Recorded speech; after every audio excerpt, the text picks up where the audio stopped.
A gente não podia ter um encerramento diferente, com um tema diferente do que o que a gente coloca no mundo, né? Então, a gente está falando de diálogos transformadores. Esse é o nosso nome, essa é a nossa essência. E a gente, então, decidiu trazer o tema diálogo para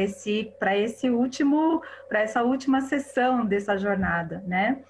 E só que a gente também está vivendo um contexto muito peculiar, né? Um contexto único na história, um contexto muito desafiador, muitas vezes.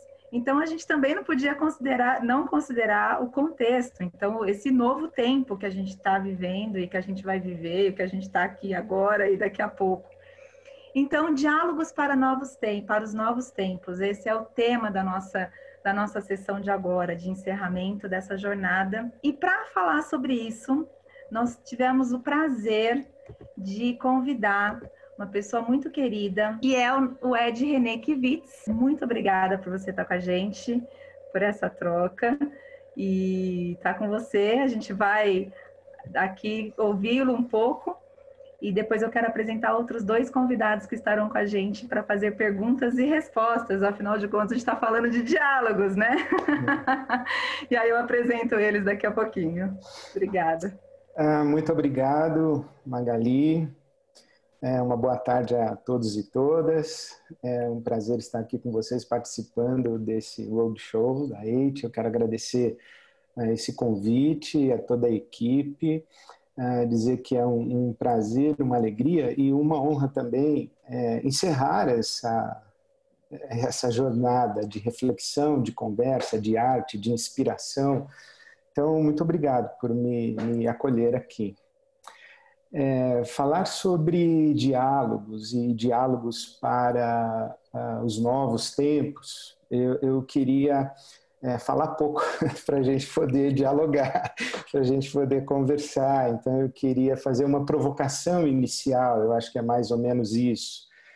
E quando pensei sobre diálogos para novos tempos, é evidente que eu vim considerando que tempos são esses, que novos tempos são esses.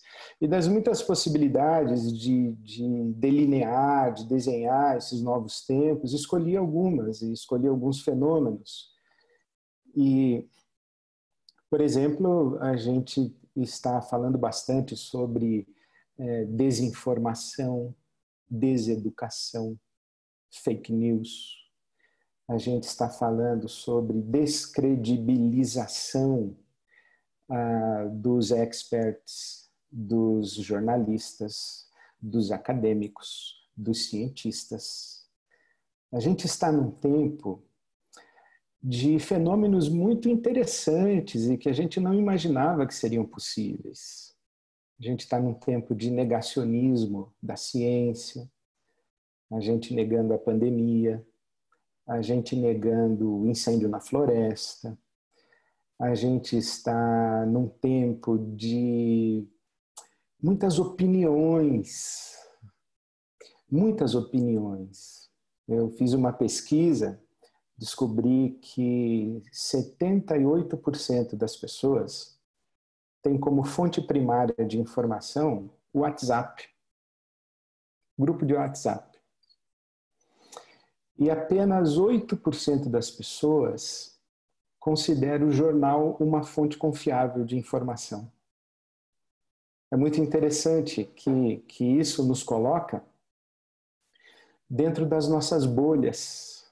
Então, um dos fenômenos dos nossos novos tempos, um dos fenômenos é o encolhimento do horizonte de relações e o encolhimento do horizonte de reflexões. E quase que a hegemonia do mundo das opiniões. E a gente tem aí algumas crenças muito irracionais. E é muito interessante perceber isso. A gente fala sobre polarização e a dificuldade de estabelecer diálogo, de estabelecer conversa. Mas quando é que a gente podia imaginar que existiriam pessoas acreditando que a Terra é plana? Quando é que nós poderíamos imaginar que em pleno século XXI existiria gente questionando a validade de uma vacina e no meio de uma pandemia. São crenças irracionais, pelo menos na minha ótica. Mas eu acredito que não estou sozinho. Mas essa constatação e essa percepção traz para mim uma possibilidade de enxergar esse novo tempo como um tempo muito positivo, em que a gente está descobrindo que aquela ilusão da modernidade não se sustentou. Qual delas? Da primazia da razão, da racionalidade. Durante muito tempo a gente acreditou que pessoas inteligentes, com o mesmo universo de informação, chegariam às mesmas conclusões. E nós construímos um mundo imaginando a possibilidade de acordos sociais e de pactos pacíficos, de desenvolvimento a partir da ciência e da tecnologia e da educação. Nós acreditamos na racionalidade das narrativas.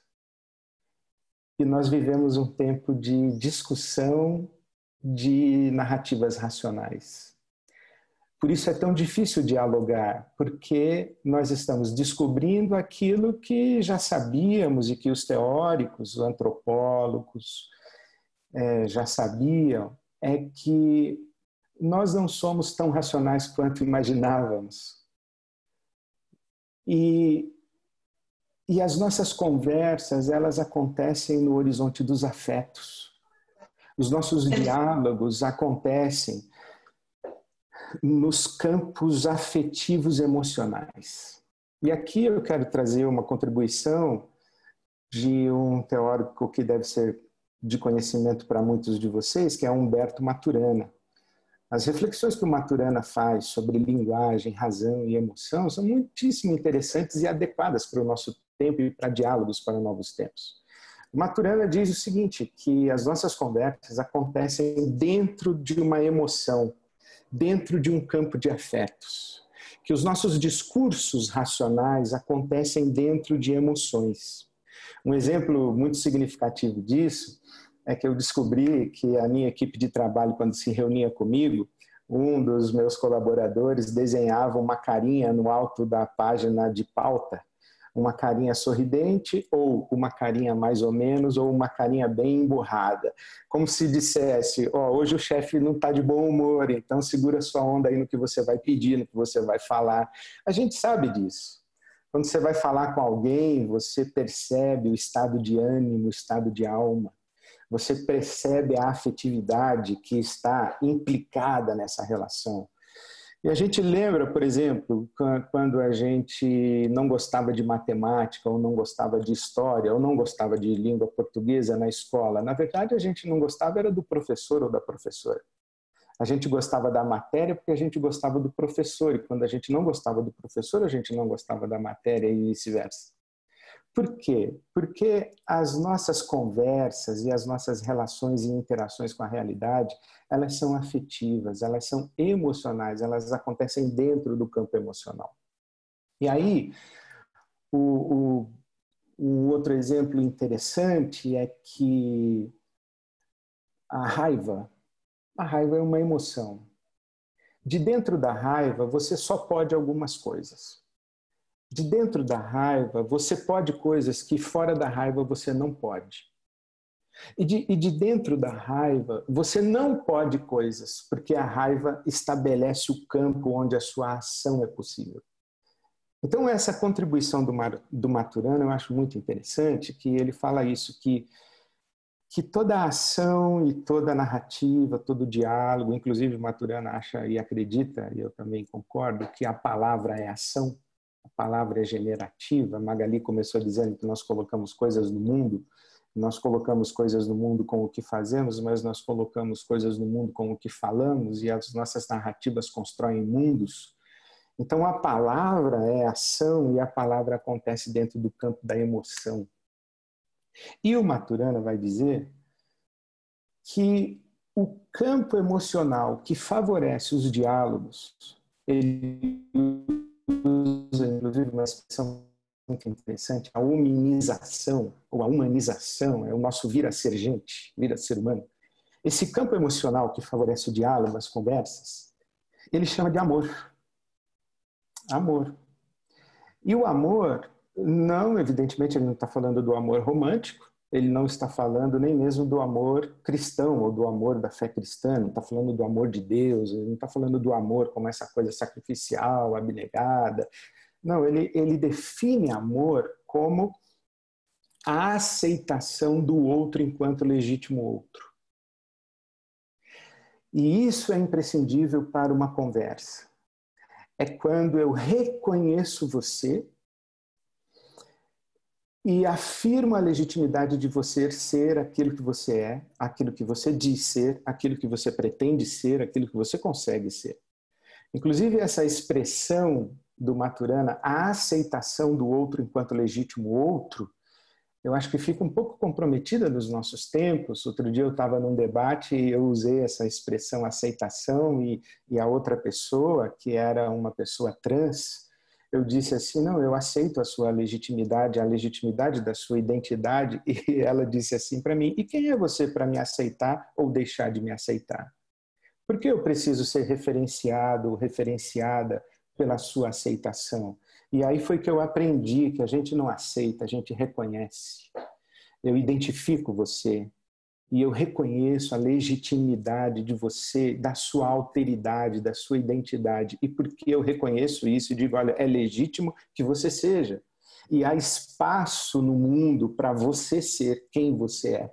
A partir desse reconhecimento da alteridade, da expressão do Maturana, né, do outro como legítimo outro, a partir daí a gente consegue conversar. Porque ele diz que o amor, que é esse reconhecimento ou aceitação, o amor é o campo emocional onde a conversa acontece. Agora, eu usei o Maturana para chegar até aqui, mas depois eu fui embora do Maturana. Ele me trouxe até aqui, mas ele não me levou muito mais longe do novo tempo em que a gente está vivendo. Porque eu me fiz a seguinte pergunta: todo outro é legítimo? Todo outro que está diante de mim, eu devo reconhecer a sua legitimidade dentro dessa conversa? E eu cheguei à conclusão que não. Porque nós vivemos um tempo de extremismos. A gente precisa dizer que Black Lives Matter, que as vidas pretas importam. A gente precisa afirmar o papel e a identidade da mulher. A gente precisa lutar contra a misoginia, a gente precisa lutar contra a homofobia. A gente precisa lutar contra os extremismos ideológicos. A gente está aí com movimentos antifascismo. A gente está aí com movimentos neonazistas na nossa sociedade. A gente está aí com movimentos xenófobos, de rejeição ao estrangeiro, num mundo de muito trânsito de refugiados. E aí eu fiquei pensando, será que uma pessoa pode chegar numa conversa comigo sendo racista e eu digo, não, reconheço a sua legitimidade como racista? Será que uma pessoa pode ser machista, violenta, e eu dizer a ela, não, reconheço, é o seu direito ser isso aí, pensar desse jeito? E aí cheguei à conclusão que a gente precisa afirmar que existem outros que dentro do campo emocional chamado amor, eles sabotam as alteridades.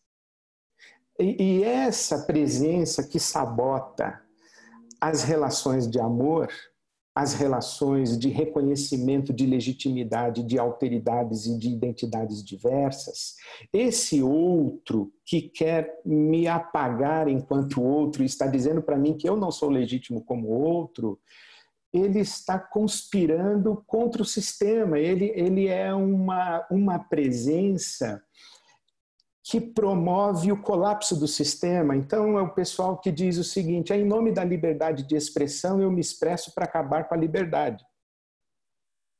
Isso sabota o sistema, isso acaba com a conversa, isso acaba com o diálogo. Por quê? Porque anula autoridades. Aí a gente vai construir um mundo de maiorias, de hegemonias, onde as autoridades não têm espaço. E aí eu fico pensando, o que é democracia, né? Democracia não é o governo da maioria.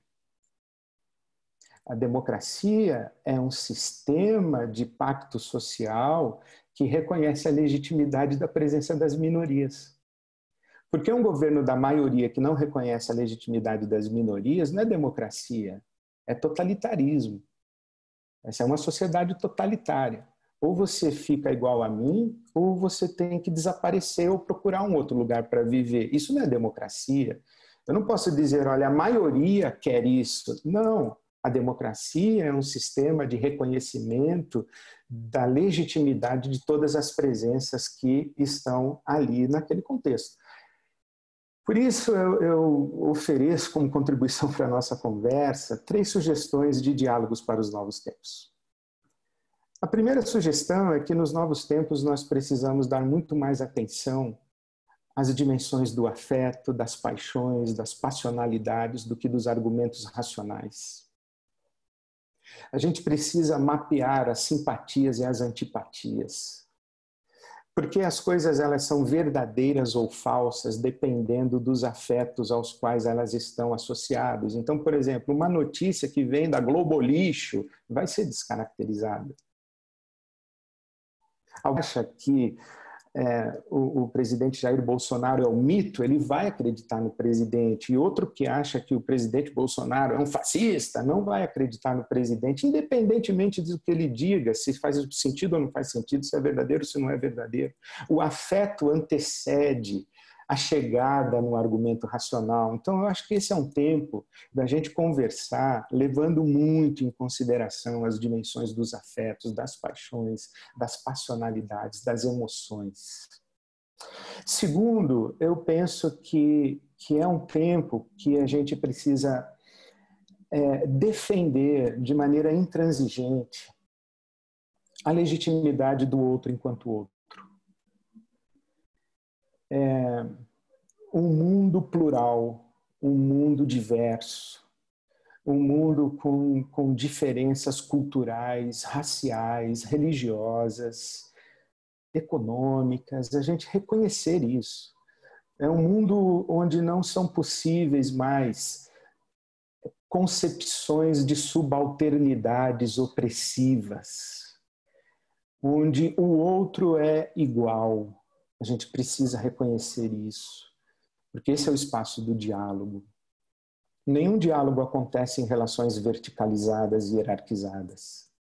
Então a gente precisa afirmar a legitimidade do outro enquanto outro e defender isso de maneira intransigente. E em terceiro lugar, a terceira contribuição que eu dou é que a gente precisa afirmar os nossos pactos sociais de uma sociedade diversa e plural. A gente precisa defender nas nossas organizações, nas nossas comunidades, nas nossas relações familiares, defender o mundo plural, um mundo de cores, um mundo de riqueza, de multiformas, porque esse é o mundo onde nós estamos. Eu termino citando Martin Luther King Jr.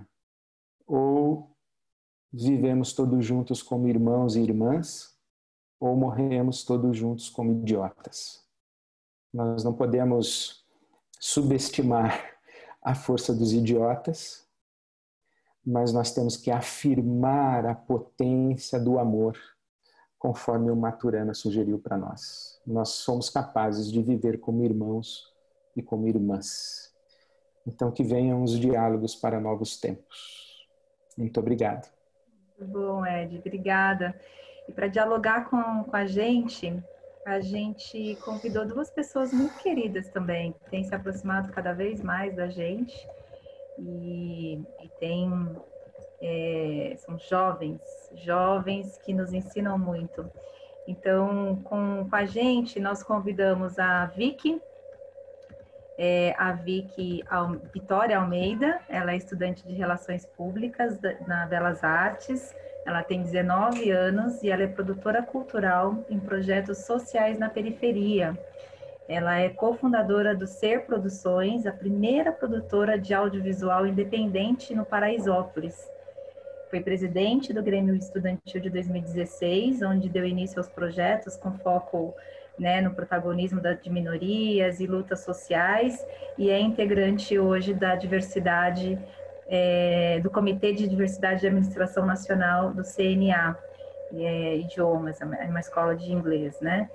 E é muito engajada em humanizar cada vez mais os espaços, acredita que o ser humano é uma ferramenta poderosa para a construção de uma sociedade melhor. Oi, Vicky, dá um oi pra gente aí, pra gente ver. Oi, gente. Seja bem-vinda, Vicky. E Obrigada. a Vicky não veio sozinha, a gente convidou o Leandro. O Leandro é um jovem também de 16 anos, aqui de São Paulo, paulistano. Ele está fazendo o segundo ano, né, do ensino médio.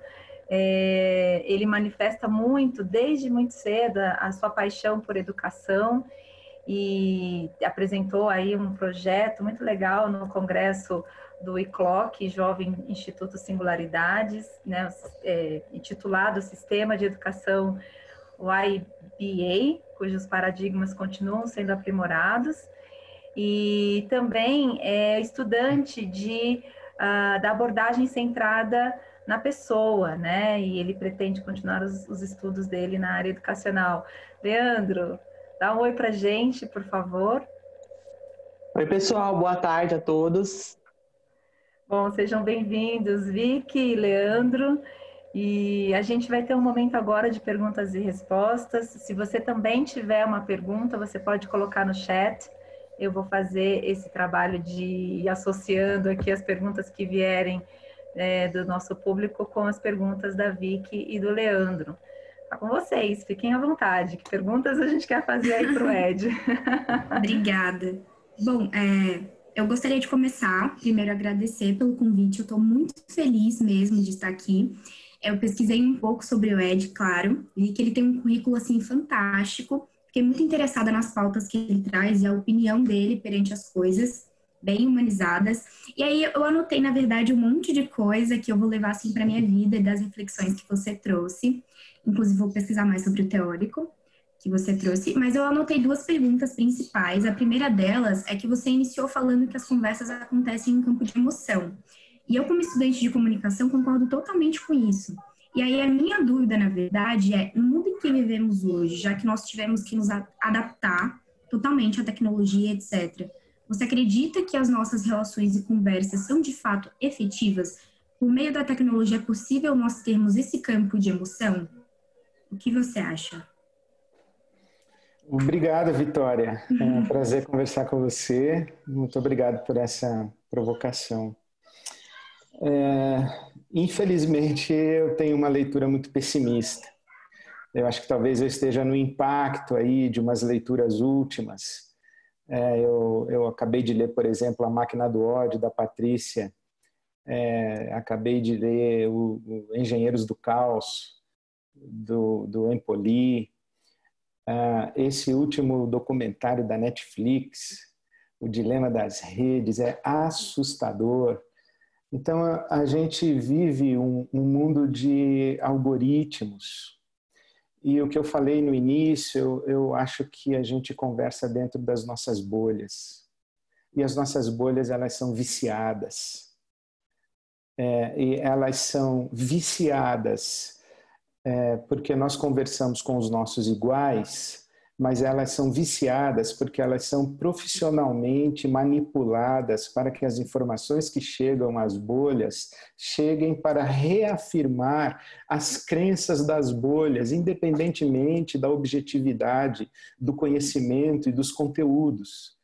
Então, eu, por exemplo, participei a semana passada de um projeto muito interessante da Fundação FHC, que trabalha com um programa chamado Fura Bolha, tentando fazer com que as bolhas se conversem. E eu tive uma conversa muito interessante com o rabino Newton Bonder, há um tempo atrás, tipo ele na bolha dele, eu dentro da minha bolha, mas o que a gente consegue criar aqui? Então, esse trânsito entre as bolhas é urgente. E é por isso que a gente precisa reconhecer a legitimidade dos outros. Se a gente parte do princípio que aquilo que eu acredito é a verdade absoluta, inconteste, eu não estou aberto à revisão, então não tem diálogo. Então, por isso a gente tem que reconhecer a legitimidade das outras bolhas e trabalhar para que as bolhas reconheçam a legitimidade de umas das outras, para a gente tentar construir campos comuns. Mas eu acho que os dias eles são muito complexos e eu tenho uma visão razoavelmente pessimista dessa possibilidade.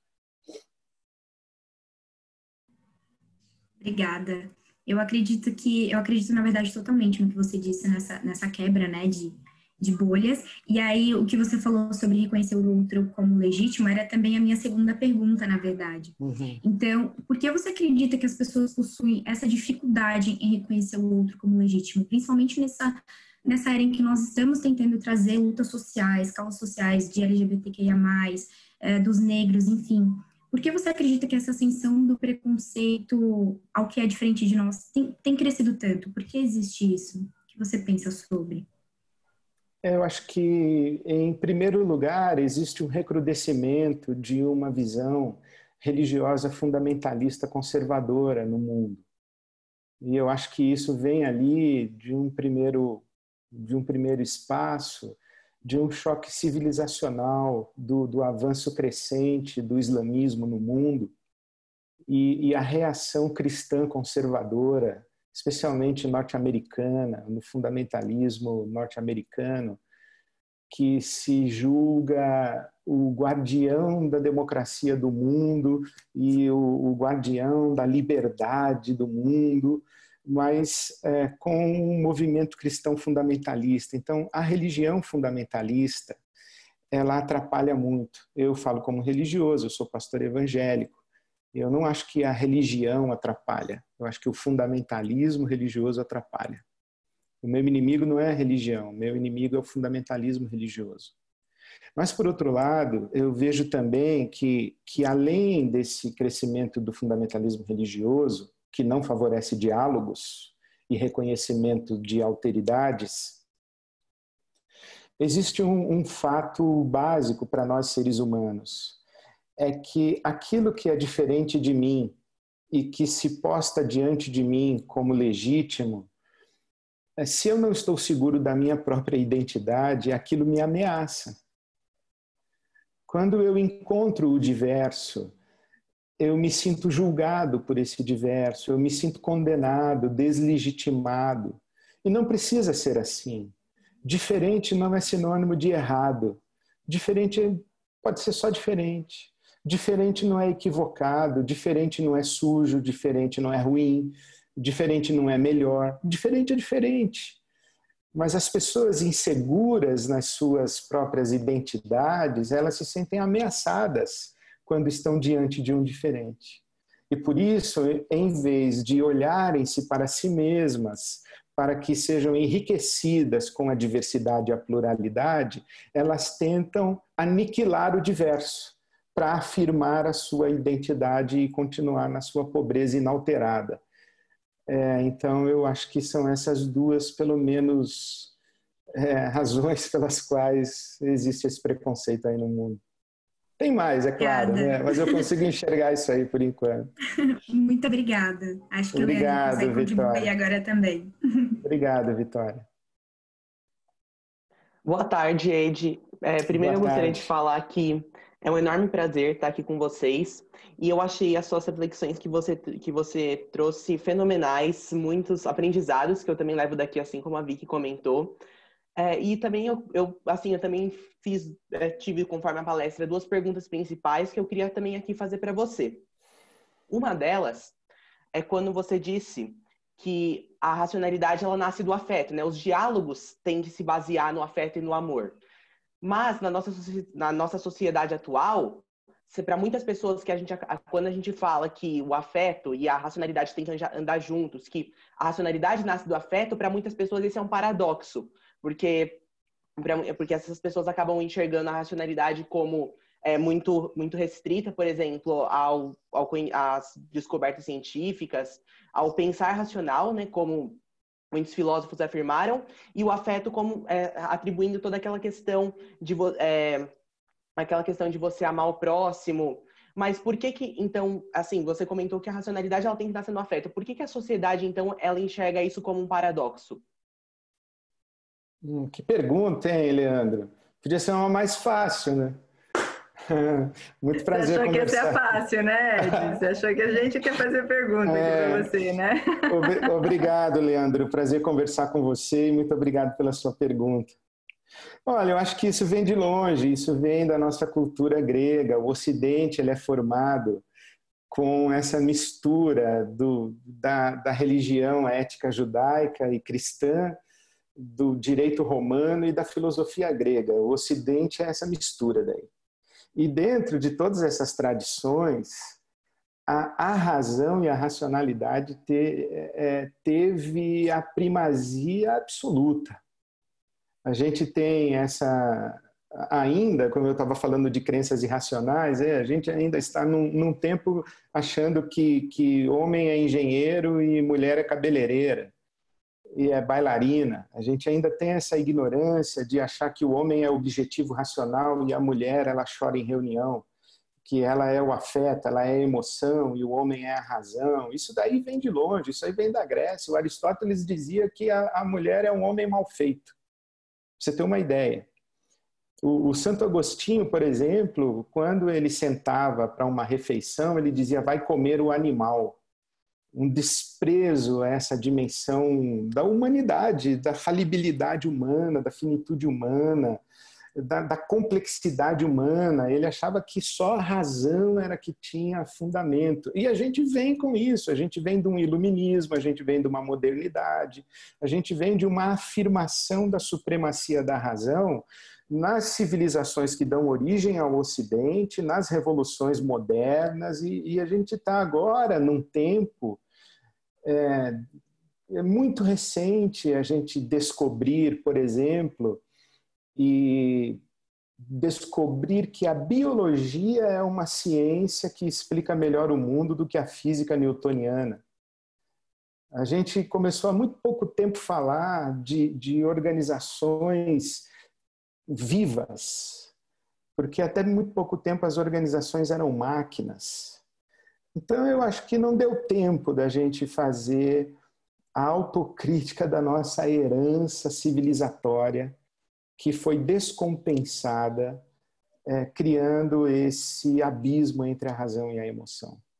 É um texto muito interessante, eu sei que você gosta de ler, Antônio Damasio, O Erro de Descartes. Ele diz, qual foi o erro de Descartes? Eu penso, logo existo.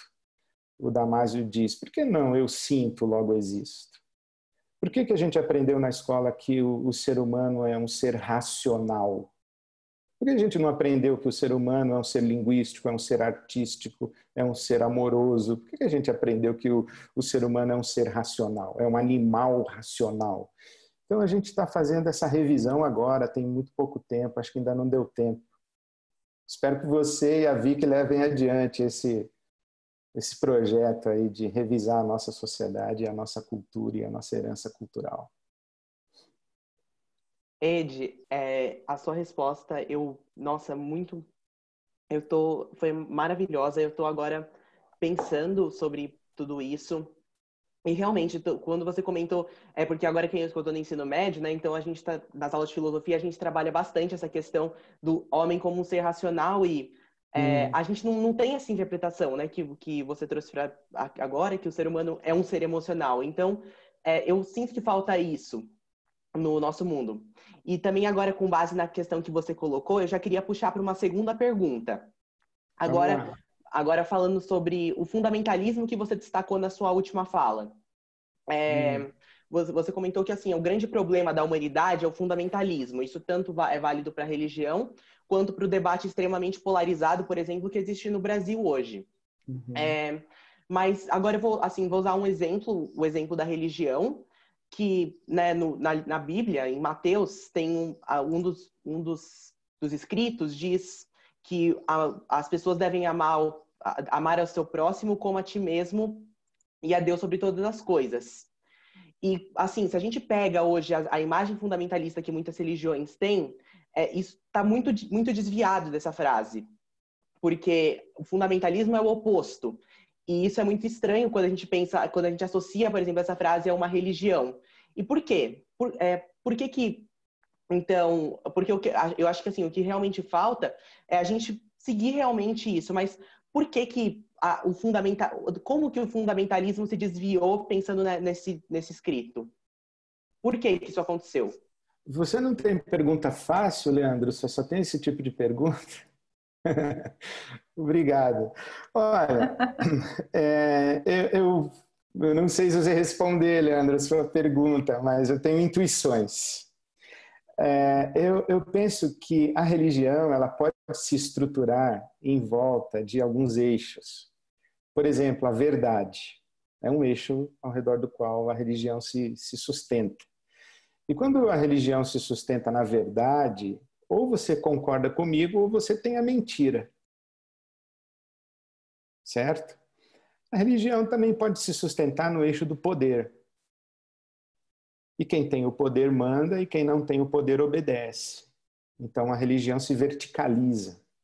Quando a religião tem o eixo da verdade, ela condena, sectariza, ela exclui, porque quem não concorda está equivocado, errado ou mentiroso.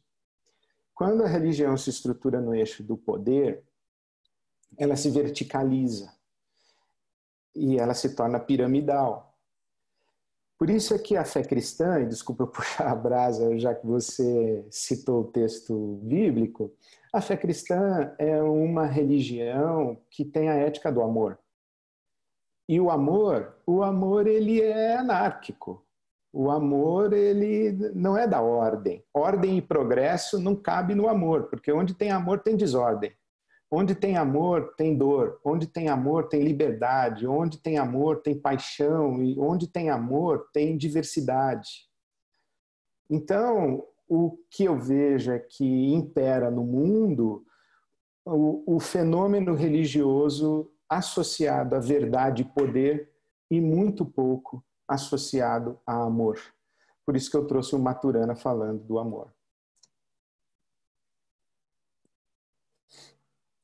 Incrível, Ed. Nossa, realmente. E aí eu trago até uma frase do filósofo Rousseau, né, que o homem é pura, a sociedade o corrompe. E aí isso mostra exatamente o que você comentou, que o poder, né, o que o poder faz às vezes com as pessoas, o que o poder e às vezes você querer tá certo para proteger a sua identidade, o que isso não faz com as pessoas. Exatamente.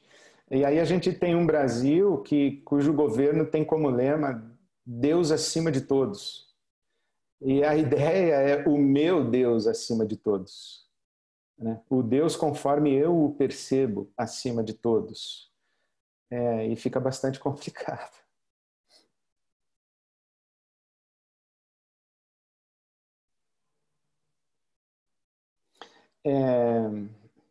Sou eu ainda, Magali? Tem pergunta no chat, eu acho, né? Você tá muda, Maga.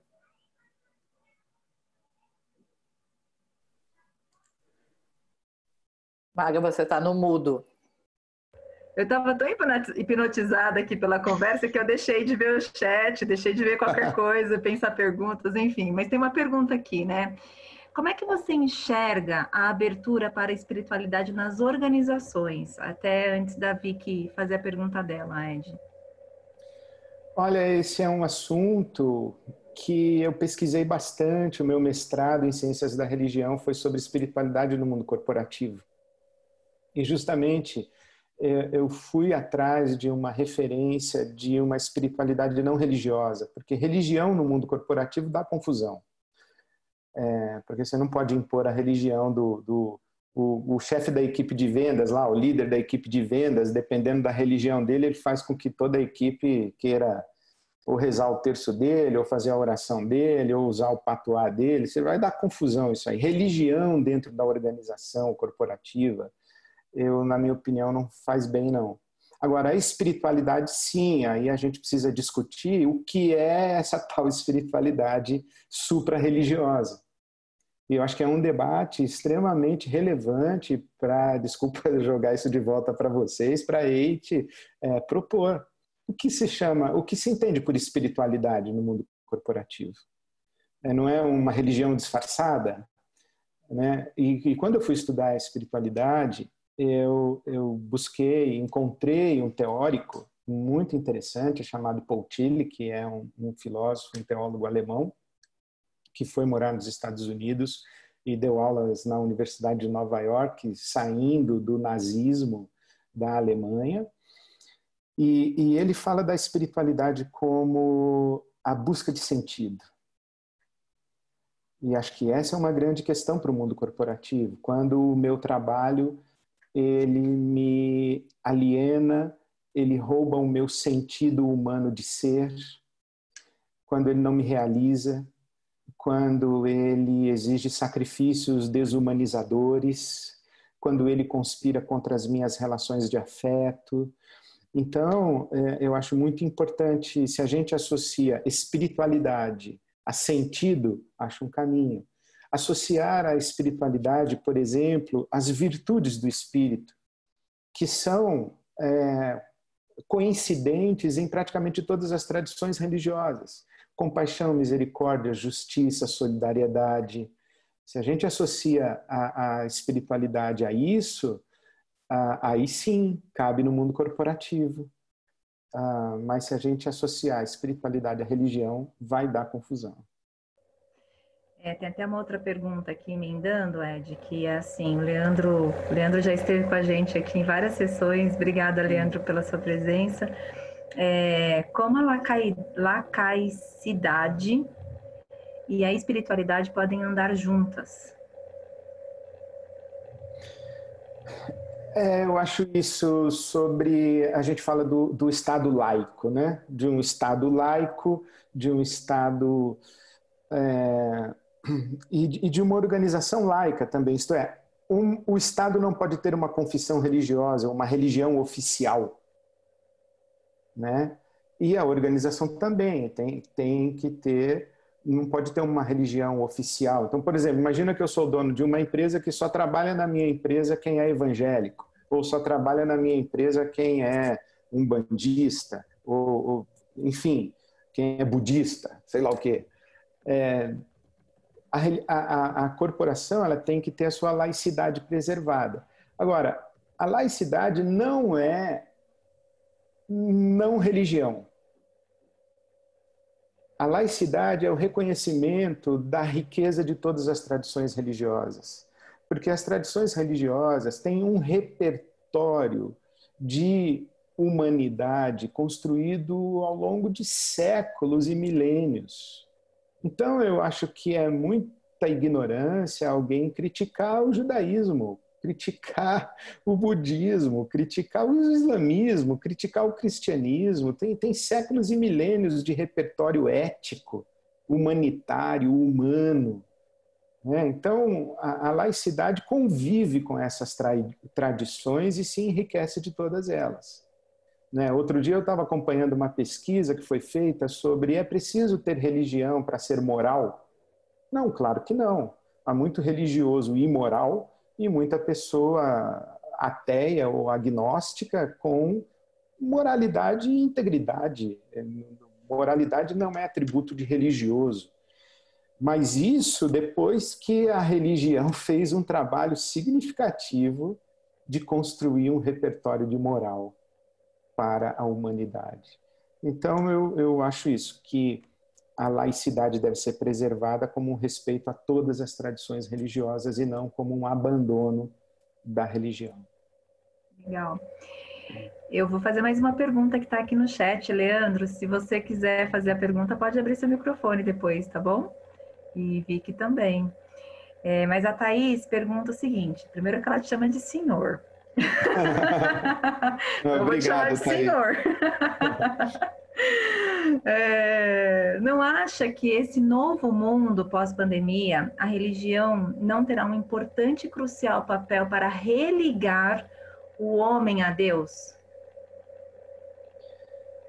Thaís, obrigado. Eu acho que sim e que não. O que o que aconteceu, por exemplo, depois do Holocausto, foi um fenômeno muito interessante. Há um filósofo judeu chamado Hans Jonas. Ele escreve um livro, Como Falar de Deus Depois do Holocausto. Depois daquela tragédia humanitária, como é que a gente pergunta assim, onde estava Deus enquanto tudo isso estava acontecendo? E depois de tragédias de tamanha grandeza, como 2 guerras mundiais, como tragédias naturais, a gente pergunta, Deus deixou isso acontecer e não fez nada? Que Deus é esse? Então, depois de tragédias, como o caso da nossa pandemia, pode sim surgir uma onda de ceticismo, uma onda de descrença, uma onda de crises de fé. Pode sim. E pode acontecer o oposto. É que diante da falência dos sistemas de sustentação da vida humana, da falência da ciência que não deu conta e está batendo cabeça para encontrar respostas, dos estados e das sociedades organizadas política e ideologicamente, da falência do ser humano, as pessoas apelam para Deus. Eu me lembro de uma vez assistindo uma reportagem de uma senhora no dia de São Judas, agradecendo a graça alcançada de conseguir agendar uma consulta no SUS para sua filha. Eu falei, que coisa mais maluca. Ela tinha que agradecer a graça alcançada de ter a filha curada, mas ela já acha que conseguir uma consulta no SUS é uma graça. Então, a busca de Deus é quando a gente não tem a quem recorrer, a gente corre para Deus. Então, eu acho que sim, não. Pode ter uma onda de ceticismo e pode ter uma onda de fé. Eu gostaria de fazer uma contribuição, que eu vi até uma reportagem que você fez para a Folha, né? Que a sua frase que está em manchete é que você fala que esse vírus não é um juízo de Deus, que eu acho que linka muito com essa fala, que na verdade tudo isso que está acontecendo no momento é justamente nós quem fizemos, e nós estamos pagando por isso. Eu acredito muito nisso. E aí uma outra coisa que eu gostaria de perguntar para você é se você acredita que a revolução ela será feita através de diálogo. Porque existem discussões assim no âmbito da militância de como a evolução e revolução pode ser feita, né? Como é que a gente pode conquistar espaços? Então, às vezes as pessoas também pautam isso de que pode acontecer não de modo pacífico, né? Que não seria o diálogo, por exemplo. O que você acha? Eu volto lá. Vocês não têm pergunta fácil, né? Eu estou gostando aí, obrigado. Ô Vic, eu acho o seguinte, que a sua pergunta está dentro da minha consideração inicial. É que a revolução violenta não resulta numa sociedade pacífica. A revolução violenta resulta numa sociedade entre vitoriosos e derrotados. Isto é, entre os que venceram e os que ficaram com o ressentimento, aguardando a oportunidade da vingança. E é isso que acontece no nosso país. Eu perdi essa eleição, mas eu vou me vingar na próxima e eu vou jogar sujo para tirar você do poder. Então, eu não acredito em revoluções violentas. E nesse ponto, eu sou herdeiro das tradições de Gandhi, de Luther King. Eu me identifico mais com Luther King do que com Malcolm X. Eu não acho que a violência é a resposta. A violência gera violência.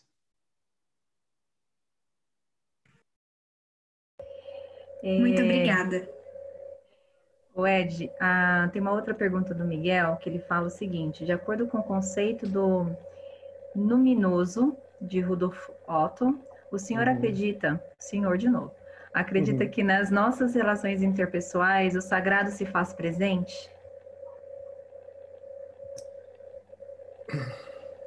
Obrigado, Miguel, também pela pergunta.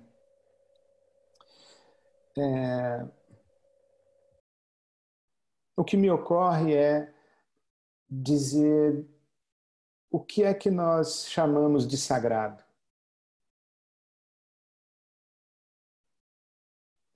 O que recebe de nossa parte esse status de sagrado. Porque nas categorias da religião, e você foi buscar o Rudolf Otto, o sagrado é aquilo que é do âmbito dos deuses. E, portanto, ele não pode ser tocado pelo humano sem deflagrar bênçãos ou maldições. Aquilo que é sagrado pertence aos deuses. E quando o humano toca no que pertence aos deuses, se ele tocou certo, ele deflagra a bênção. Se ele tocou errado, ele deflagra a maldição. Então a pergunta que eu faço hoje é: o que é sagrado para nós? Nas tradições religiosas, sagrado é um templo, é um lugar. Sagrado é um objeto de culto, é uma imagem. Sagrado é uma pessoa, é o guru, é o pastor, é o padre, é o bispo, enfim. Eu penso que sagrado é a vida humana. Não são os lugares, os objetos, os dias, as cerimônias, as liturgias, e nem mesmo os representantes das religiões, que é o meu caso. Eu sou pastor, eu sou clero. Eu não me considero o sagrado, nem o templo da minha igreja sagrado. Para mim, sagrado é a vida humana. Isso é sagrado. E eu penso que a vida no mundo que nós estamos vivendo está sob ameaça. Eu até poderia estender que tudo quanto concorre à vida é sagrado. Então, esse crime praticado contra as nossas florestas, essa destruição do nosso bioma, o ser humano está tocando no sagrado, está tocando na vida e está tocando naquilo que sustenta a vida. E ele não toca no que é sagrado sem deflagrar bênçãos e maldições. E nós vamos pagar muito caro pelo que nós estamos fazendo com a vida, em todas as suas dimensões, e especialmente com a vida humana. Eu quando ouço a palavra sagrado, eu associo a vida, e especialmente a vida humana. Legal. Leandro, vi que vocês têm mais alguma pergunta? Senão eu tenho uma pergunta, eu gostaria de fazer também. Pode fazer, Maga. Pode. Eu tenho só mais uma pergunta. Não. Vai lá, Leandro, vai lá. Antes pode fazer. Vai lá, Leandro, pode fazer. Pergunta fácil, hein, Leandro? Fiquei com uma dúvida quando você deu uma resposta para a Vitória, que ela perguntou sobre a questão do diálogo, né, para fazer essa revolução, essa evolução. E aí você comentou que o diálogo é sempre a melhor maneira, que você concorda que o diálogo é a maneira, porque a violência não resolve. A minha dúvida é como que poderia ser feito um diálogo não violento, porque, por exemplo, no contexto pós-Segunda Guerra Mundial, houve a criação da ONU, da Organização das Nações Unidas, para que fosse garantida a paz mundial através do diálogo, através da criação de comitês.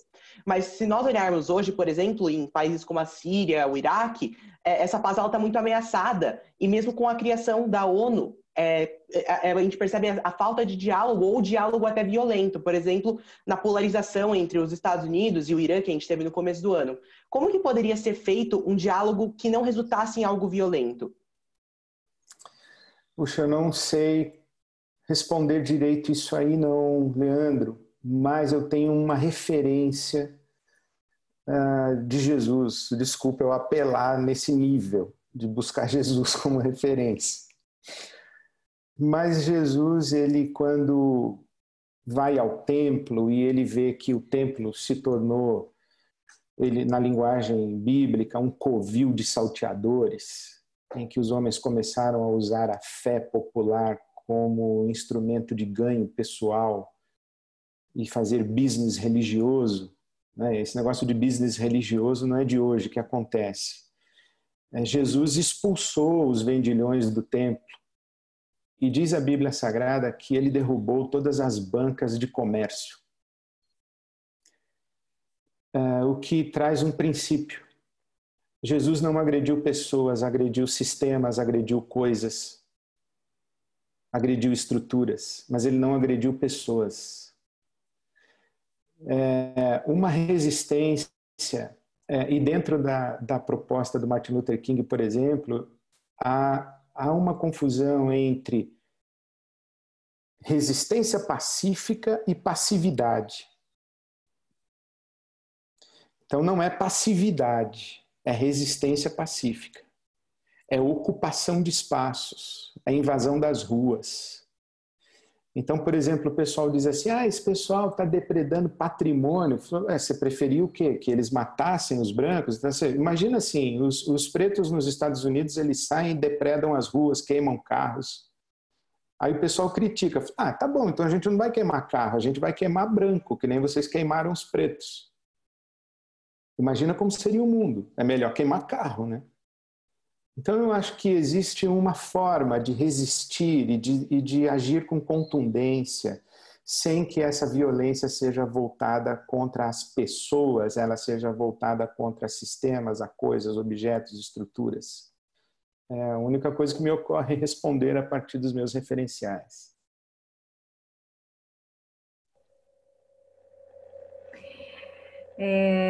Ed, tem uma consideração aqui da Vicky. Vicky, você quer trazer? Sim. O Marshall, ele fala bastante sobre isso, né, da comunicação não violenta. Eu fiz um mini curso em julho e eu aprendi muito sobre isso, que é justamente sobre essa comunicação de uma forma para aproximar o outro, não para atingi-lo, mas aproximá-lo a partir dos nossos princípios e sermos iguais nas nossas diferenças. É uma opção também. Muito bom. CNV na pauta. Isso. A AIT trabalha com abordagem de comunicação não violenta nas organizações já há bastante tempo, né? A gente, inclusive, tem uma grande especialista entre nós, que a gente tem o prazer de aprender com ela o tempo todo, Débora Gaudêncio, que estuda isso há anos já. E a gente costuma dizer que Jesus realmente é um grande... é a nossa referência de não violência, né? Então a gente vai beber ali na fonte para ver como é que a gente traz isso para as organizações. Mas até entrando nessa questão das organizações, porque a gente trabalha e atua muito nas organizações, nesse roadshow a gente ouviu vários líderes, né? E em várias sessões a gente ouviu falar que os líderes falando que eles precisam reconhecer a sua vulnerabilidade, que nós não somos seres super-heróis e que a gente precisa reconhecer isso para lidar com isso dentro das organizações, com as equipes. A pergunta é a seguinte: como é que esses 3 aspectos, né, que você trouxe, do afeto, das emoções, da legitimar o outro e defender um mundo de cores e formas, como é que você associa isso às organizações?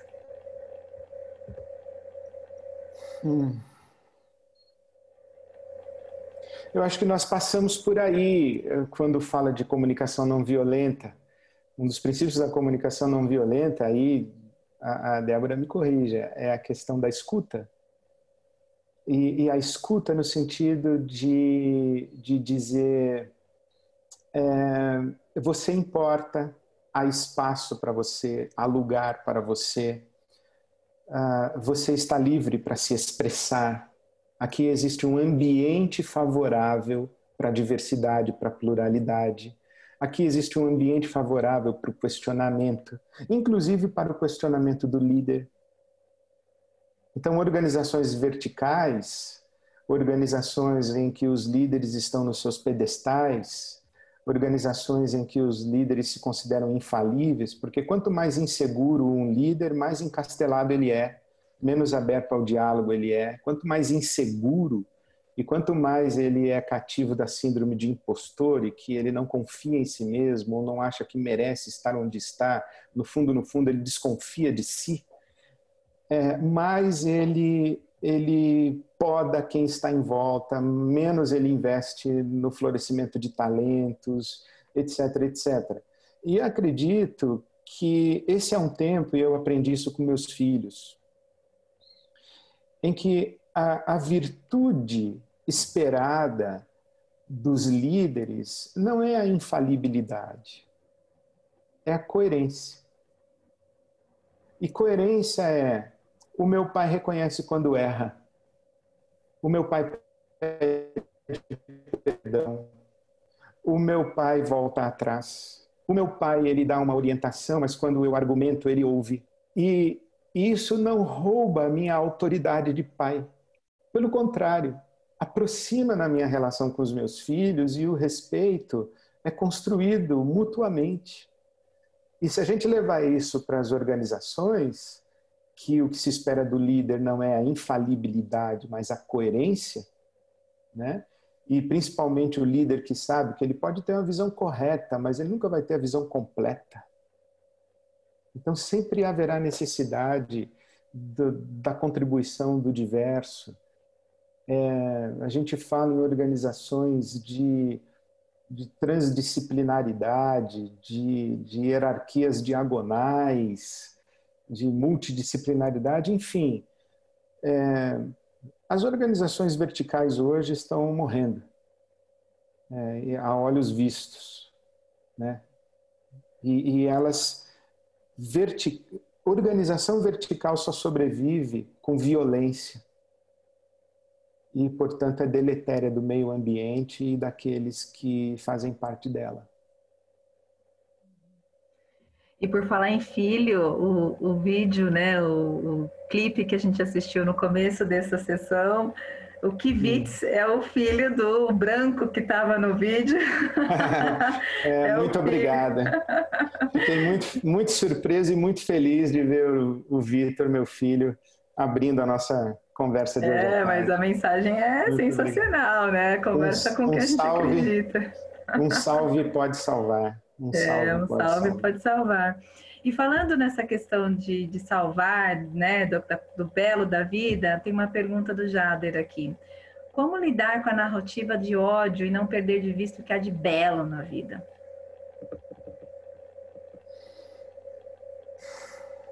Fazer narrativas de belo. Não se deixar contaminar. Porque, assim, a doença pega, mas a saúde também pega. O ódio contagia, mas o amor também contagia. A generosidade contagia, a solidariedade contagia. Como disse o profeta, a gentileza gera gentileza. Né? Então, a gente pode olhar o positivo, a gente pode olhar o belo e reforçar essas narrativas. Fazer a narrativa do belo. Bom, e por falar nessa narrativa do belo e fazer o bem, né?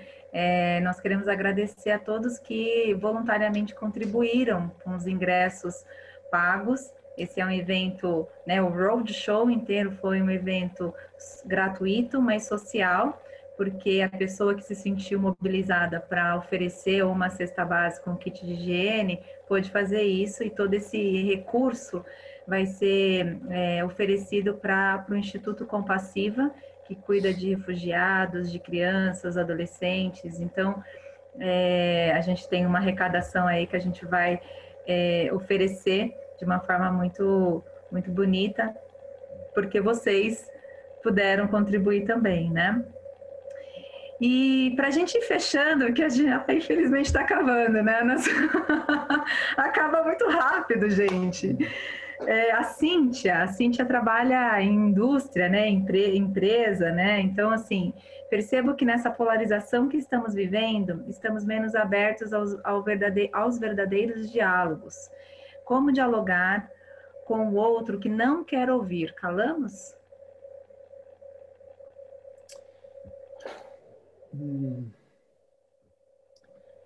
Eu diria, nós testemunhamos sem a pretensão de catequizar. Testemunhar é contar o que aconteceu comigo. Eu testemunho, olha, eu fui num restaurante que foi legal para mim. Não significa que vai ser legal para você. Não significa que você vai gostar. Eu só estou contando para você o que foi legal para mim. Eu fui num médico que ele me atendeu de uma maneira e cuidou de mim de um jeito que foi bom para mim. E quem sabe seja bom para você. Eu acho que para conversar com pessoas fechadas ao diálogo, a gente tem que sair do lugar do julgamento e do lugar da catequese. A gente tem que só compartilhar opiniões, colocando um se, colocando um talvez, colocando um quem sabe, por que você não, e sem julgar a opinião dos outros. Então eu diria, entre calar e brigar, testemunhe, conte a sua experiência, dizendo, essa é a minha experiência, não precisa ser sua. Eu espero que seja útil para você. E se não for, descarta, que tudo bem. Uhum. É a humildade relacional. Eu não sou o padrão do mundo. Vicky. Oi. Bom, a minha última pergunta, infelizmente, está acabando, foi muito rápido e muito especial. É a pergunta que, na verdade, eu pensei agora, e é uma coisa que eu tenho muita vontade de perguntar para pessoas que vão contra a tudo que impõe, por exemplo, você, pastor, é totalmente a minoria diante de outros pastores em questão de pensamento e posicionamentos. Isso, para mim, é extremamente esperançoso. E eu queria saber, na verdade, assim, de forma bem breve, como é para você essa desconstrução, sabendo que você é minoria dentro desse mundo que é tão grande, do evangelismo e etc., e que você indicasse um livro que você estudou e que te ajudou muito nessa desconstrução. É isso. Muito obrigado. Tomo como um elogio, viu, Vicky, você falar que eu sou minoria. Muito obrigado. Olha, o que me ocorre dizer agora é que eu estou gostando disso. Porque eu acho que a gente está num tempo em que as coisas estão ficando muito claras, estão ficando muito explícitas. Com licença da expressão, está todo mundo saindo do armário e se posicionando. E eu acho isso bom. Eu acho bom que as pessoas expressem as suas opiniões, inclusive aquelas das quais discordamos. Eu acho que a aventura de ser e existir no nosso tempo é muito bela, é muito maravilhosa, é muito desafiadora, exige muita coragem, né? Então, eu estou gostando muito desse tempo. Está sendo uma aventura muito feliz. E já que eu falei de coragem, eu queria sugerir um livro do Paul Tillich para você, que é justamente Coragem de Ser. Coragem de Ser. É um dos livros mais extraordinários que eu li. Tem umas partezinhas lá filosóficas chatas, mas você vai indo que você pega. Eu gosto. Você vai. Leandro, você quer fazer mais alguma pergunta para a gente já ir encerrando? Eu acho que eu não tenho mais nenhuma pergunta. Acho que é mais agradecer pela oportunidade e pela palestra e pelas respostas do Ed, que foram fenomenais. Bom. Obrigado. Maga, eu quero trazer uma reflexão, posso? Pode, Antes de terminar aqui, falando de tudo isso, eu fiquei muito feliz pensando no trabalho que a EIT tem feito dentro das organizações, não só com comunicação não violenta, com essa coragem de levar esse tema, e já agradeço muitos dos RHs que estão aqui por abrirem as portas para a gente poder falar sobre isso, como a Cíntia Calado, que está aqui mesmo, por exemplo, né? Porque o que a gente faz, que eu percebo, a gente ajuda as pessoas a se conectarem com o humano que tem nelas e a reconhecerem o humano que tem no outro a partir dos diálogos. E não só eu com a comunicação não violenta, mas Maga com perguntas, Renato quando fala do futuro e pede para refletir, Fernanda quando traz a arte. Então, eu estou aqui muito feliz de ver como que a gente está conectado com tudo isso, né? A gente, de alguma forma, estamos nessa luta não violenta para que o ser humano se reconecte, enxergue quem de fato ele é e quem ele pode ser junto com o outro, né? Então, quero também agradecer e expressar para vocês a minha alegria de poder trabalhar com esses temas, de poder apoiar o mundo corporativo nesse espaço a reconhecer esse humano por meio do diálogo. Tanto que o nosso nome é Diálogos Transformadores, não é à toa. Então, quero celebrar todos os meus colegas. Estou emocionada.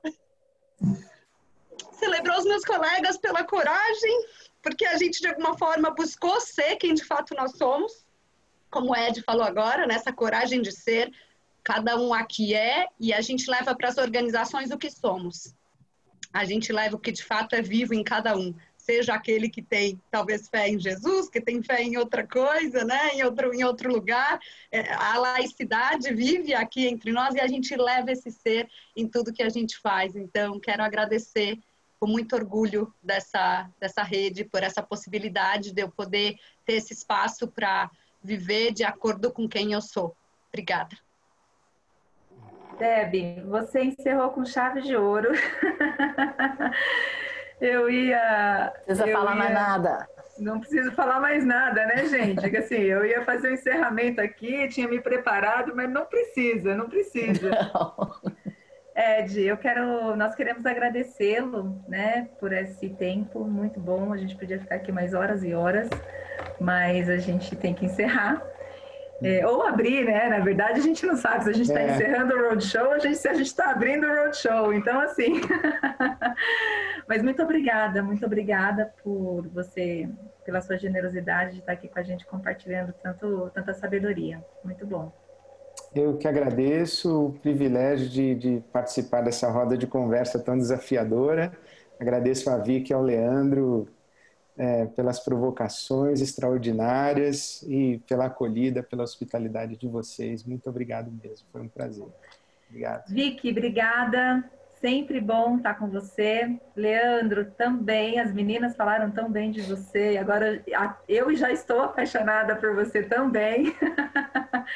Muito obrigada por vocês também compartilharem esse tempo com a gente.